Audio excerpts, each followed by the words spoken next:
Núria, què vas fer el cap de setmana, reina? D'entrada, Badó, Prades per mi és el Pirineu de la Costa Daurada, perquè és espectacular i és el típic indret que a vegades ens perdem en el mapa i hem d'anar. O sigui, és una visita obligada, de debò. M'encanta, estic enamorada. Bé, d'entrada, agraeixo a Font d'Espasa, que em va fer un dinar i un sopar molt bo.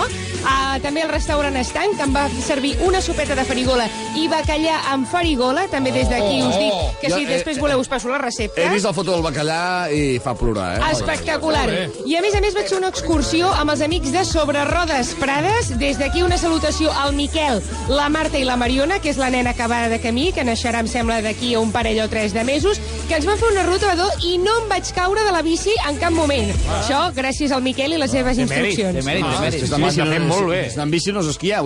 No, però home, és una muntanya per descobrir. Per exemple, hi ha el Roure Revoll, que és típic d'aquella zona, només el podem trobar a Prades, i també vaig descobrir, per exemple, el nen de Prades, i que, atenció, no ho sabíeu, això. Miró, es veu que es va allotjar allà un parell de mesos o 3 i va pintar un quadre molt bonic. Això m'ho va explicar la Mercè i l'Eugeni de l'Ajuntament de Prades.